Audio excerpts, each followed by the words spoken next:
Hello out there in TV land.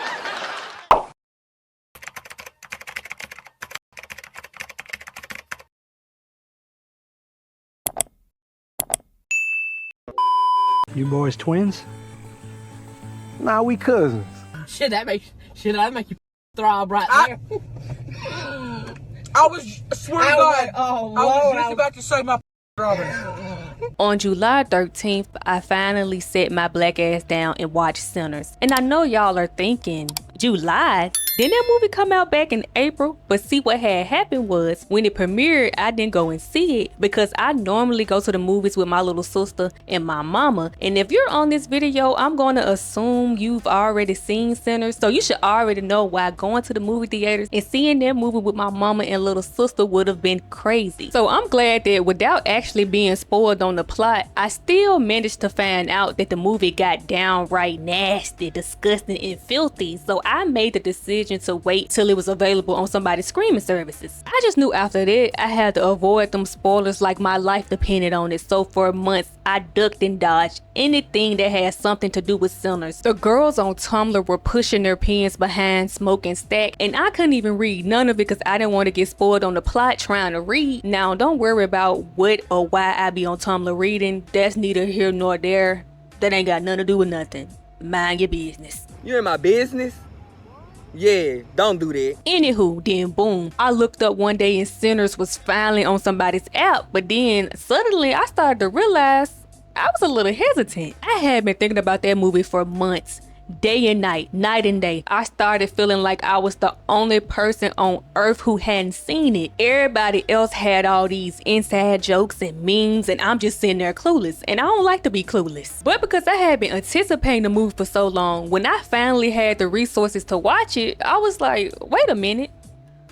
What if this movie doesn't live up to my expectations? What if I've been building it up too much in my head? What if I sit down and I don't even like it? I mean, I know full well what Michael B. Jordan and Ryan Coogler do when they get together. They're like Spike Lee and Denzel. It's gonna be a good movie. I know that, but still, I was in my head like, what if it just don't do it for me for some reason? But then I said, fuck it. I'm tired of being left out. I want to see what the people saw and know what the people know. So I finally just sat down and watched it.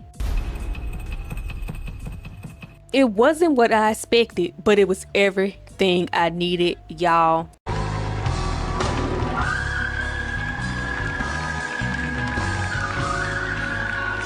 Since July 13th, I've seen Sinners in full 3 times, and I've watched about 100 different reactors react to it. That shit was revolutionary. My brain chemistry has been altered. I can't get that damn movie off my mind. I haven't known peace since. Now, I'm far from a movie reviewer. The amazing people who decide to indulge in my videos know what type of stuff I do. TV show recaps, the occasional tier list video, you know, whatever moves me, and I've been moved.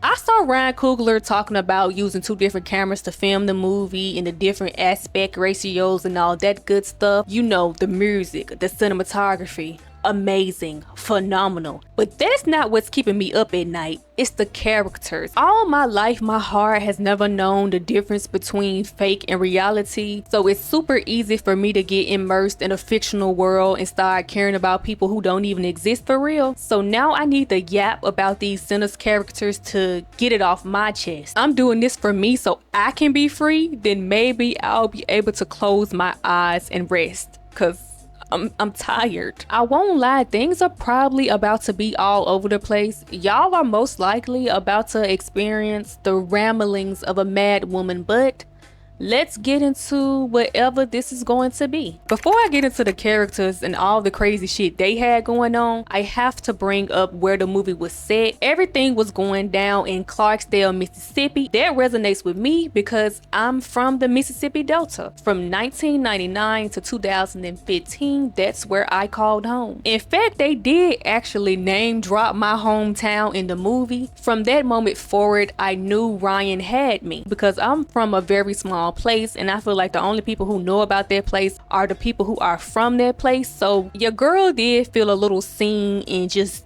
this much special. Not too special now. I'm relaxed, but I felt just this little special with the name of my hometown was brought up because, you know, it could have been any place in the Mississippi Delta, and somehow the place I grew up was name dropped in the movie. This shit means something to me, man. I love that for me, but this ain't about me.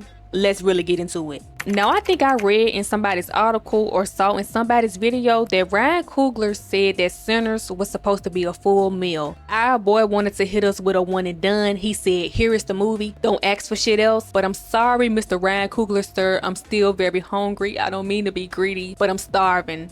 Famished even. Please, sir, I want some more. Now, a sequel is not something that I'm hoping for. My top 2 favorite characters died. Why would I want to be in a world without Smoking Annie? That's not something that my heart desires. What I need and what has been keeping me up at night is a prequel. Ryan gave me just enough crumbs of everybody's lore that now I need the whole damn plate. I need another movie, but if that's too much to ask, I'll settle for a 50-part series going into great detail about each character's origin story. Starting with the Smokestack Twins because I feel like everybody else's story intertwined with theirs. Me, Annie, and Mary loved them. Sammie was their little cousin. Cornbread, Delta Slim, the Chows, and everybody else all had history with them or knew of them. They had a reputation at Clarksdale. I just can't stop thinking about what they was up to before they left that had everybody reacting to them like that.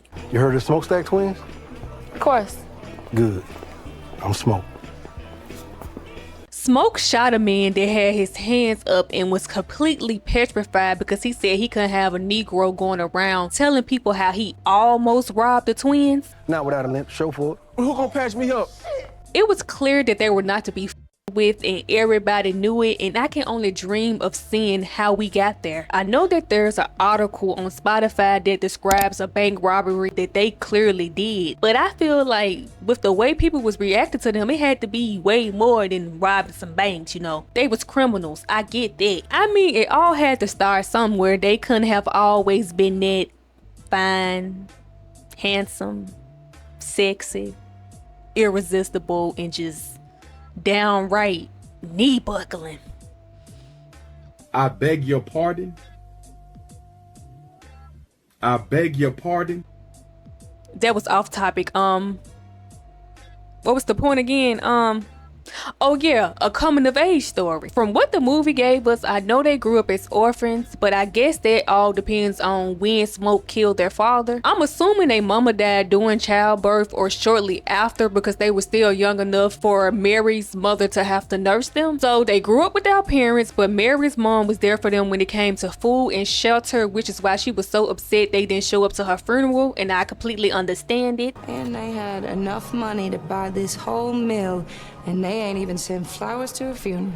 But even though they had Mary and Mary's mom, I guess, I still feel like it's safe to say that all Smokestack had were each other for real. I know they still had other living blood relatives in Clarksdale, you know, Sammie and Sammie's father, but Sammie's father was a very religious man, so I don't think he was that accepting of them with how they was moving in the streets of Clarksdale. There's a scene where Smoke talks about how they ran to Mount Bayou once to get away from their father. You figure we get to Mount Bayou? Small town, right here in Mississippi. Found about free slaves. There's a reason why they couldn't have just ran to their uncle, right? He probably didn't like them, but then again, he liked them enough to let Sammie go off alone with them. Oh, don't you worry now, Uncle Jed. We're gonna get them back to you in one piece. I know it's not that serious and I'm thinking too deep, but it's that deep and it's that serious for me because it's just some stuff I would love to get the answer to. Like, when did Annie get between them? That ain't your brother. Smoke, what that witch out there talking about? You gonna let her get in between us again?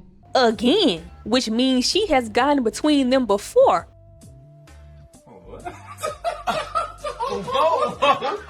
Whoa! Wait 1 second. Now, I did draw my own conclusions and come up with my own theory based on how both of the twins carried themselves. It's beyond obvious that Smokestack had two completely different personalities. A good example of that is that after not seeing their little cousin Sammie for 7 years, Smoke talked to him about whether their uncle, his father, was treating him and his siblings right, while on the other hand, Stack talked to him about something totally different. Towards the top. And you want to keep a woman. You find it? Lick that. What did he say? After a while, it seemed like the only thing they really had in common was their looks and their parents. Michael ate down because they really seemed like two different people. And they feel like two different people in my heart.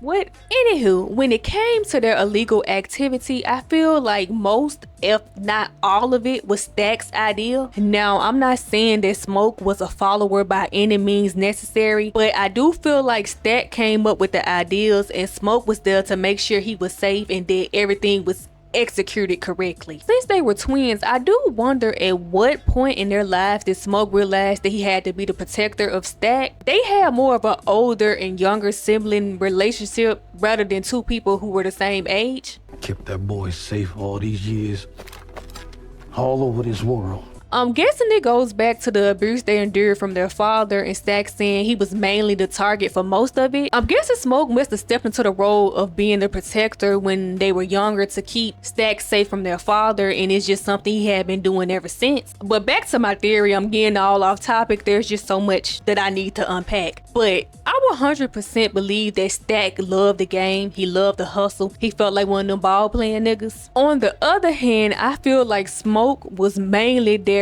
just to keep Stack safe. I feel like Stack loved and maybe thrived off the illegal stuff they did so much that there was nothing that could have made him stop and slow down. But for Smoke, I feel like Annie and their child would have been good enough reason for him to step back and look at life differently and probably wanna quit the game. Smoke's love for his brother was out of this world, and I feel like the only thing that would make him not want to be his right-hand man and to maybe stop doing what they was doing together is having a child of his own to protect. Before they went to Chicago and while Annie was pregnant, I'm thinking maybe Smoke was thinking about not being in the life anymore. When he was telling Sammie about Mound Bayou and what he could have there, that seemed like something Smoke genuinely desired for himself, for real. You wanna leave, going down Mount Bayou, live with the proper black folks.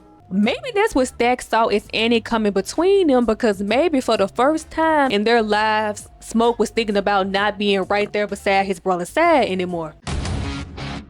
You just made that up. It was obvious that Smoke's love for his brother and his desire to keep him safe was way stronger than anything else in the world, even his love for Annie, I believe. She definitely did her part in keeping Smoke safe and making sure he didn't get persuaded by his brother to become a vampire. But even though Stack was the person who went out of his way to make sure he was the one to bite Annie, leaving Smoke with no choice but to free her from her body, Smoke still couldn't help but to protect him in the end. Oh.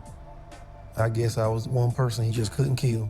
I need to get deeper into the dynamic of their relationship, and I don't want to discredit Stack's love for Smoke because despite his flaws, I know he loved his brother down too. You could really see it in his eyes when he said, Last time I see my brother, love you.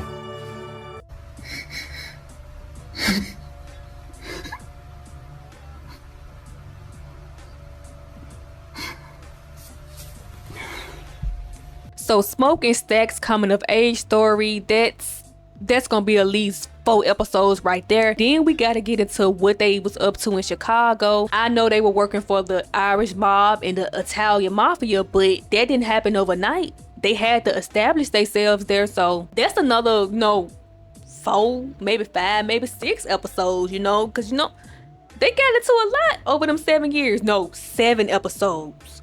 1 episode for each year they were gone. Boom. And if I go that deep with Smoke and Stack, I gotta go that deep with Annie and Mary. Their stories are just as fascinating to me. I know Mary grew up with the twins, and because of the 1 drop rule they had in place back then, she was a black woman. She wasn't a white girl who was cool with all the black folks. No, she was raised as a black woman. Because of society's rules and standards back then, she was a black woman. It was dangerous for her to even be seen with the people she loved, let alone be with the man she truly loved, Stack. Oh, that shit was your idea. I didn't want no white man. I didn't want to be white. I wanted to be with you. The rules and the stuff they had in place back then, it's beyond me. It was crazy when you think about it, because Mary was considered a black woman, so she was white passing. So she couldn't even be around her family and friends because by the time people figured out because of the one drop rule that she was considered a black woman, everybody would be dead.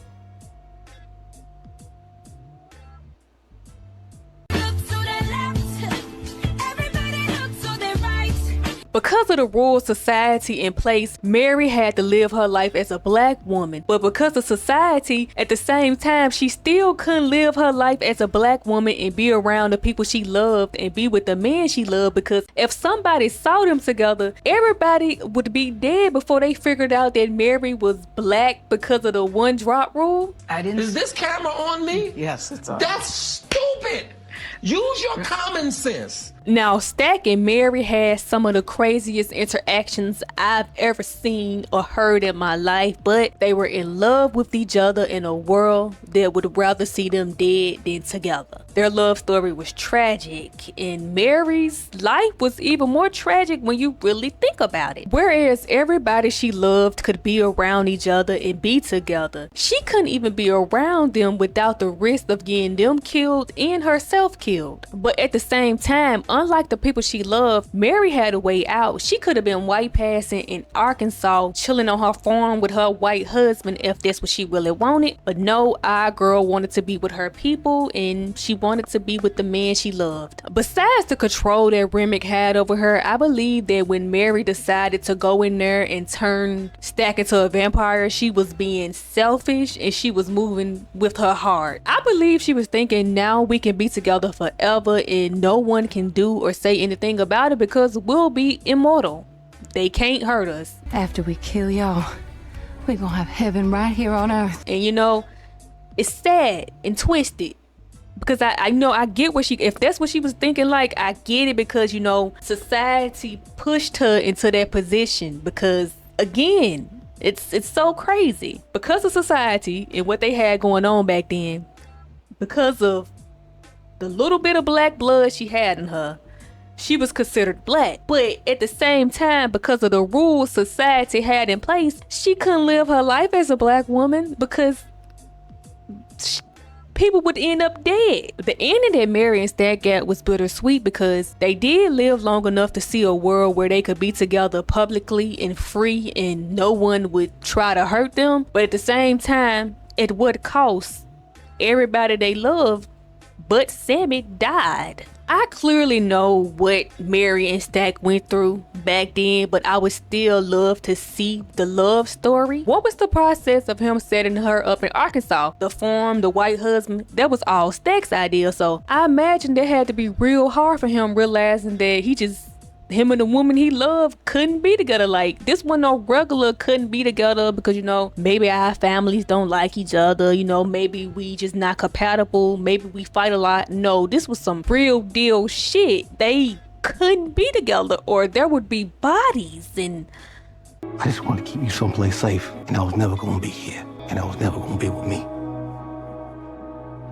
that's about 2 episodes right there. Mary's personal background history, then her and Stack's love story. Then we got my 2 favorite characters, Smoke and Annie. Now, because I said that there was a chance that I might have let Stack in when he was outside the club, doesn't mean I like Stack more than I like Smoke. I'm just simply saying it would have been hard not to let him in, especially when he said, "And I ain't doing this shit without you. There is no me without you." oh. I probably would have been out there. That's all I'm saying. You know, I'm just saying it. But that doesn't mean I like Stack more than I like Smoke, because I watched the movie. I saw what they both had to give, and I'm definitely a Smoke type of girl. I'm just saying he was out there with the golden fangs, and I'm supposed to say no. That's all I'm saying. That's all I'm saying. You know, he was out there, and he was gonna be saying everything he needed to say to get in, and at the end of the day, I'm just a weak woman trying to make it in this world, and I'm just saying, you know, I don't know. That's all I'm saying. All I'm saying is I don't know. Like, yes, the red flags were there. Yes, he had bad intentions, but you know, sometimes you gotta learn the hard way, and I would have been learning the hard way until I got a stake in the heart, because I would have been a vampire then, huh? Damn. Anyways, I'm all over the place, but let's bring it back in. I do like Smoke more than I like Stack. I feel like any girl who has some sense and want a man that's not gonna talk to her crazy and all the stuff Stack was doing would like Smoke more, and that's me, you know. None me and Stack could have did together. I'm sensitive. I would have been crying. It would have been too much. At the same time, we gotta understand that he literally had to make her not want him. Like, they couldn't be together. Like, they couldn't. That's why I feel like we gotta give Stack the benefit of the doubt just a little bit. Because if you judging him based on how he treated Mary, then you gotta understand he had to treat her like that. Like, he had to tell her, like, hey, you get I told you to get away from me, get out of here. But then again, the things he would say was just too much for me. Too much for me. And none of that nice and slow shit she probably giving you now.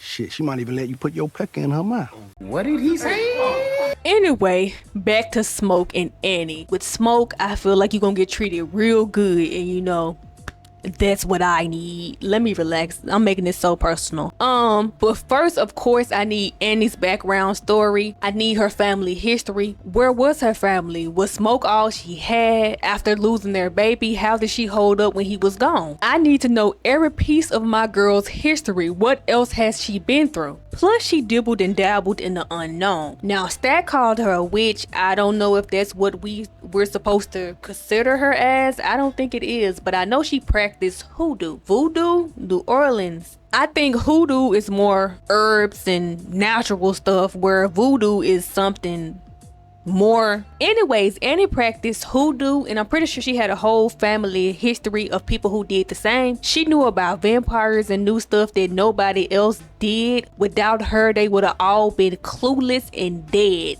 Well, most of them still died, but that's not the point. She knew things that nobody else knew. The vampires is different. Maybe the worst kind. I would love to know how Smoke and Annie met. I don't know if they grew up together like Mary and Stack. I don't know if they went way back like that, but I would love to know. Their love story was very tragic, but at the same time, it seemed to be very passionate, and I would like to see it. Again, that's another 2, maybe 3 episodes right there. I need Annie's family history, Annie's personal background history, then her and Smoke love story. Yeah, after that, I feel like it's important to get into Sammie and really just a whole more family tree. I need something about Smoke and Stack's parents. How did they meet? What was their story? The guitar that Sammie had belonged to their father. That's our daddy guitar. So he was a musical man. Did he have the same gift that Sammie had? Was that something that could be passed through generations, or was that something more complex than that? And I need to know, how was Sammie's father and the twins' father so different morally? I don't think that the twins' father was a church-going man. I didn't get that vibe from the movie. I don't think he was in the church with his brother. What happened in their childhood to make them so different, and how did they react when Smoke killed him? It seemed like everybody knew about it, and Sammie was just too young to know the details. And how old was Sammie? You know, I was getting 17, 18, 19, or maybe 20. How the hell old was Pearline? I can't really get into what they had going on until I confirm them ages, because she was married. But I know you got married real young back then. But she was obviously older than him, so, you know, I can't get into that until I know how old they was. So that's another 3 episodes right there. The more family history, Sammie's history, Pearline's history, maybe, so I can understand what was going on there, because it was a lot going on and I don't know how old that boy was.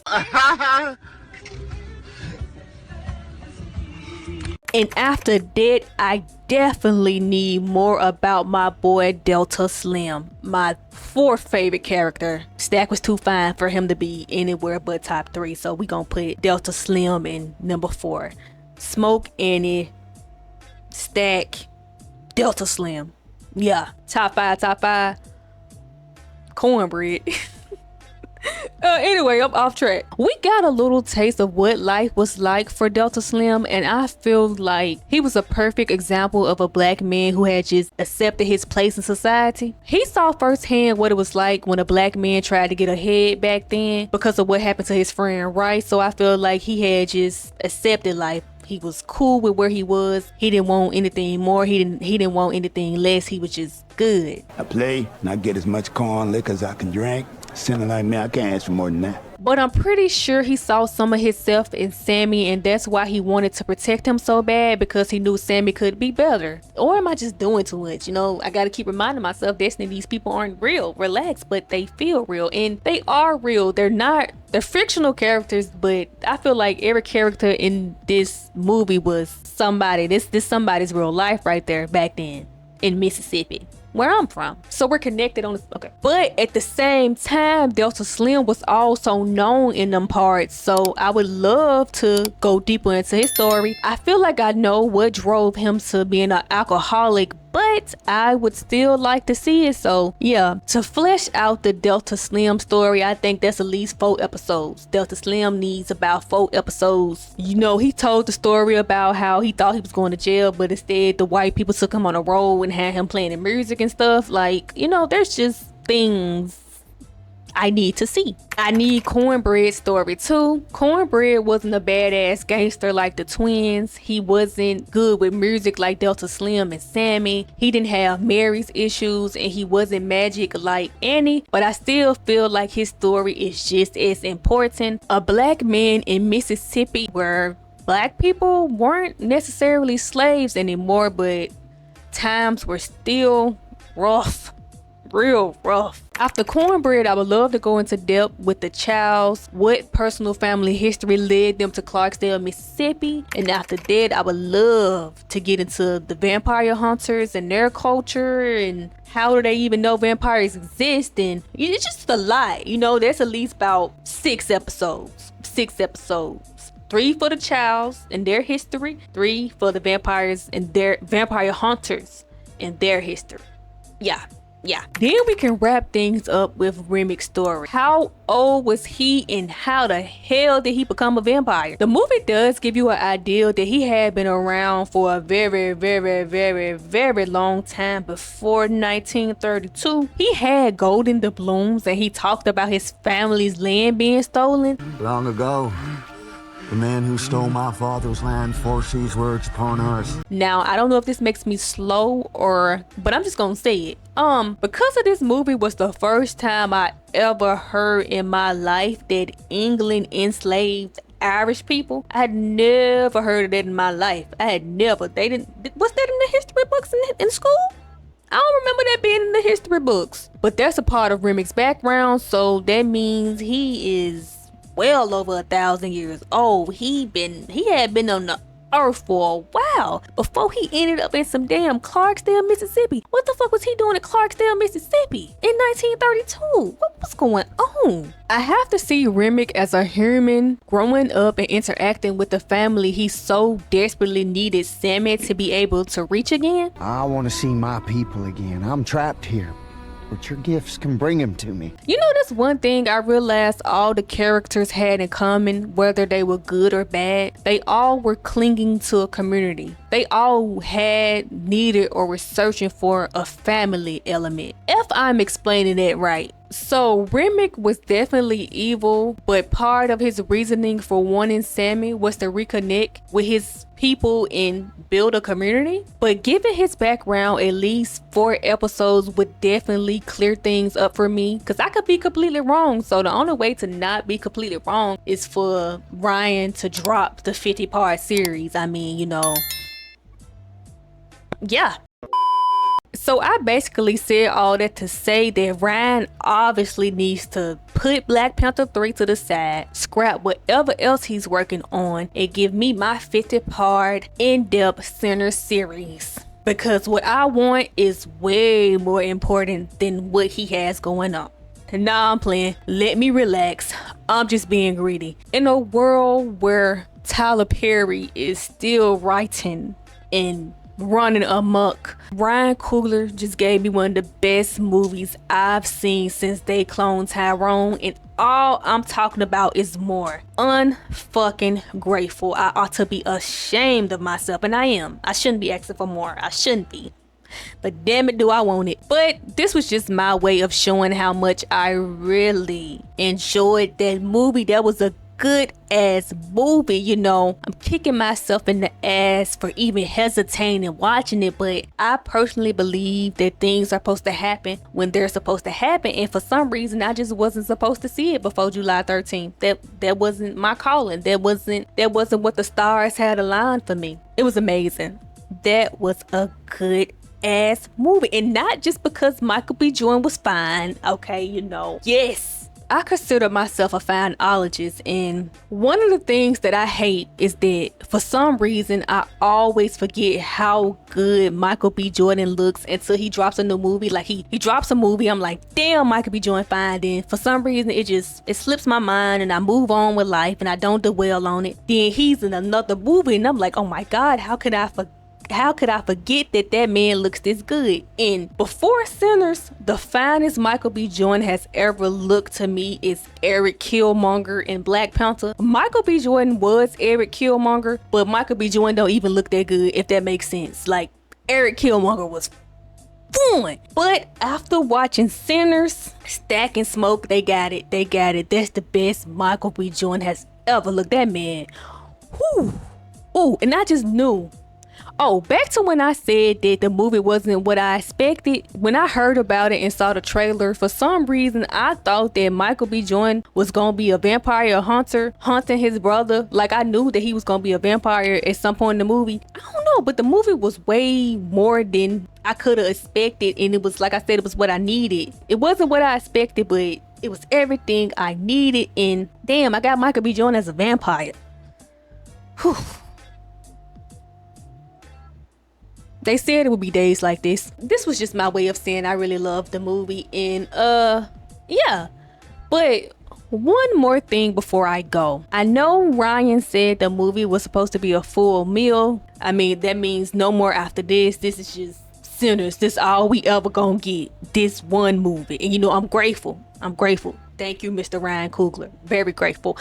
Let me stop playing. But if by any chance he is, or somehow somebody persuades him to think about Sinners, and maybe he wants to write something, I have one idea. I see Stack and Smoke in Chicago.